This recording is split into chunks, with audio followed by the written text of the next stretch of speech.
জন্য ব্যবহার হইতো, আর একটা লেম সংসারের জন্য ব্যবহার করতে দিত না।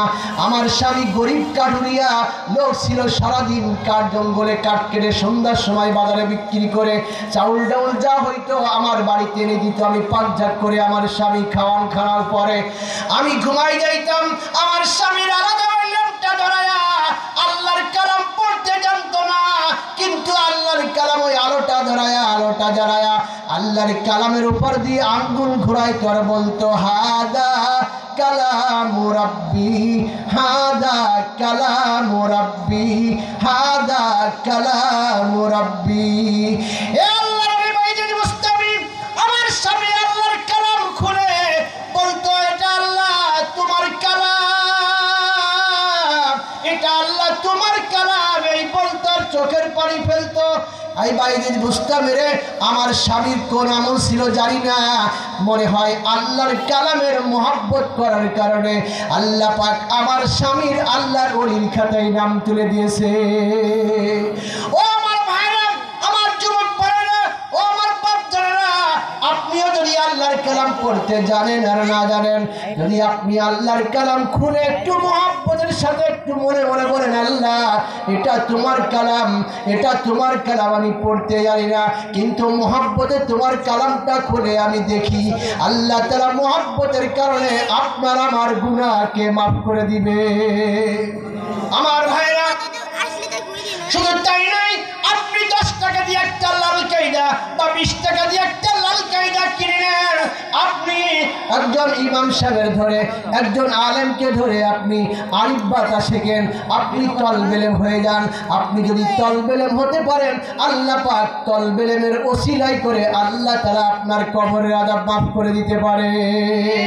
যদি কোনো তলবেলেম কবরের পার দিয়ে যায়, ও বন্ধুরা আমার, ওই কবরে যদি আযাব হতে থাকে, আমার আল্লাহ তাআলা আযাবের ফেরেশতাকে ডেকে ডেকে বলো আযাবের ফেরেশতারে দেখো না তোমার কবরের পার দিয়ে কে যায়, বলে আল্লাহ কে যায়, বলে দেখো না তলবেলেম যায়, ওই তলবেলেমের খাতিরে তুমি কবরের আযাব বন্ধ করে দাও। বন্ধুরা আমার, ছাত্র যখন চলে যায়, তলবেলেম চলে যায়, এবার আল্লাহ পাক ওই আযাবের ফেরেশতা আল্লাহ পাককে বলে আল্লাহ তলবেলেম তো চলে গেছে, আমি কি এবার আযাব আবার শুরু করতে পারি নাকি? আমার আল্লাহ তাআলা বলেন না না, ওই তলবেলেম একবার যাওয়ার কারণে 40 দিন পর্যন্ত তার কবরের আযাব বন্ধ রেখে দাও। ও আমার ভাইরা, যুবক ভাইরা, ও আমার বুড়া বাচ্চারা রে, আপনি যদি 2-10 টাকা দিয়ে একটা লাল কায়দা কিনিয়া কোনো আলেমকে কোনো ইমাম সাহেবকে ধরে আপনি দৈনন্দিন একটা করে হরফ মুখস্থ করবেন, কয়টা করে? একটা করে হরফ মুখস্থ করবেন, আপনার নামটা তলবেলেমের খাতায় তুলে দিবেন। আল্লাহ পাক ওই অবস্থায় যদি আপনার মৃত্যু দিয়ে যায়, আল্লাহ পাক আপনার তলবেলেমের খাতায় নাম তুলে দিয়ে আপনার পিছনের গুনাহকে আল্লাহ তাআলা মাফ করে দিবে। জিকির দেন লা ইলাহা লা ইলাহা ইল্লাল্লাহ, লা ইলাহা। বন্ধুরা আমার, কোরআনের পেজ যেটার আমল হবে, শেষ জামানায় কোরআনের উপরে আমল করতে চাইবে না। যদি আমি লাভের রস করি, ফজিলতের রস করি, তবুও কোরআনের উপরে আমল করতে মানুষ চাইবে না। তা যদি চাইতো, এলাকার অনেক মানুষ আছে কিন্তু মাহফিলে আসে নাই। কি করে আছে? আছে না অনেক মানুষ? যদি লোক আসতো ধরতো নাকি? ধরতো কন, কিন্তু কোরআনের উপরে আমল করতে চাইবে না, কোরআন হাদিসের কথা শুনতে চায় না। যদি এখানে আপনি একটা গান নট্টকিদের নিয়ে এসে নাচাতেন, মনে হয় জায়গা ধরতো না, স্কুলের ছাদের দিয়ে রাস্তাঘাট দিয়ে পরিপূর্ণ হয়ে যাইতো। কি বল, যাইতো কি যাইতো না? বন্ধুরা আমার, এখন আমার কি করার দরকার? আমার আল্লাহ পাক তো আমার দোয়া কবুল করবে না, কারণ 6টা জিনিস এসে গেছে। দোয়া কবুল করবে না, কোনো প্রস্তাব দিলে গ্রহণ করবে না। তাহলে করার কি দরকার? কি করবেন? গলায় দড়ি দিয়ে না, বিষ গলায় দিয়ে বা দড়ি খেয়ে কি মরবেন নাকি? কি তাই মরবেন নাকি? এখন বেঁচে থাকলে বাঁচতে হবে সিংহের মতো, শিয়ালের মতো। 1000 বছর বেঁচে লাভ কি? সিংহের মতো বেঁচে থাকো একদিন। কোরআনের কথায় সাড়া দিয়ে থেকো, অমর হয়ে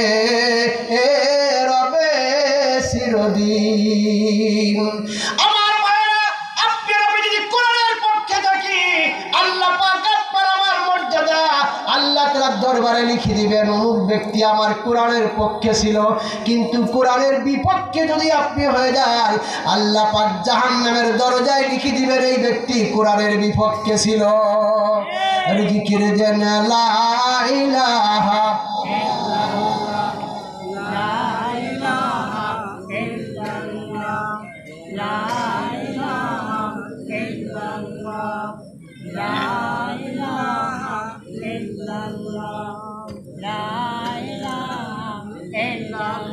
লা ইলাহা ইল্লাল্লাহ, লা ইলাহা।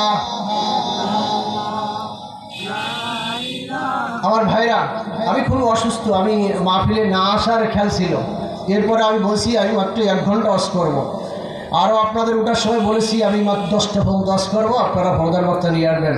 পর্দার বক্তা নিয়ে আসেন, আমি অসুস্থ, কথা বলতে কষ্ট হচ্ছে। বন্ধুরা আমার, তাহলে এখন আপনাকে আমাকে কি করতে হবে? আপনাকে আমাকে আল্লাহর হাবিব বলেন যদি 3টা কাজ করতে পারো মুসলমান, তোমার বিজয় আল্লাহ পাক তোমার হাতে তুলে দিবে। কয়টা কাজ? 3টা কাজ। 1 নম্বর হলো আল্লাহ এবং আল্লাহ রসুলের পরে ঈমান আনা।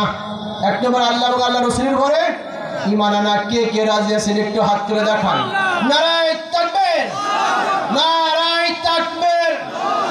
আল কোরআনের আলো দিলে দিলে জালো, আল কোরআনের আলো।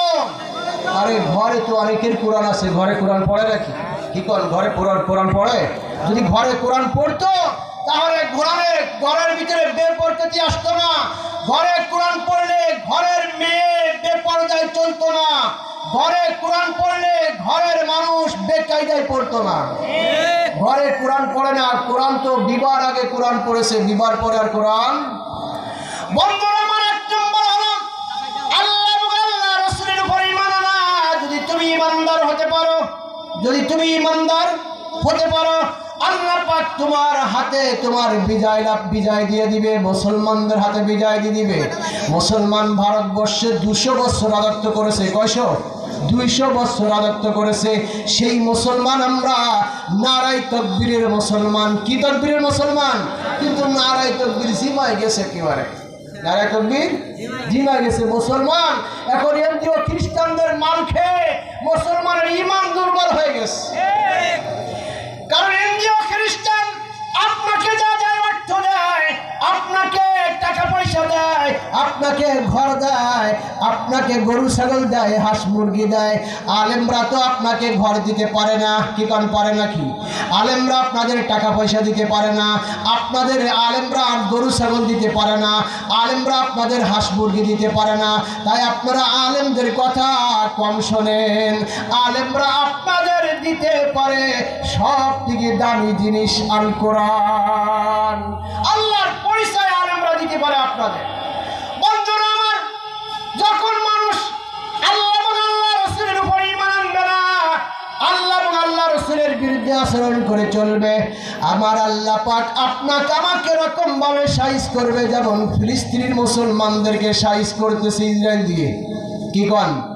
ইসরায়েল দিয়ে সাহস করতেছে। এরপরও তারা তো আমাদের মুসলমান।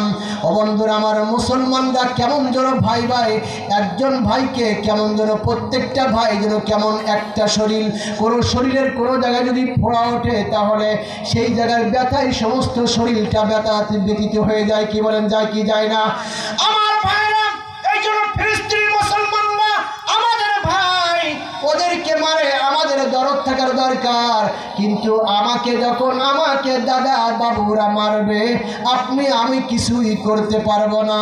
পারবো ওই সময় আপনার আমার ঈমান যদি মজবুত হয়ে যায়। আপনার আমার ঈমান মজবুত হলে দাদা বাবুরা আমাদের কিছু করতে পারবে না। নারায়ে তাকবীরের হুঙ্কারে দাদা বাবুরা এরকম পালাতে বাধ্য হতে শুরু করবে। এই জন্য আমার ভাইরা, পাকিস্তান ভারত যুদ্ধ চলতেছে, এদিকে বাংলাদেশে আর যুদ্ধ চলে নারী নীতিমালা নিয়ে, নারী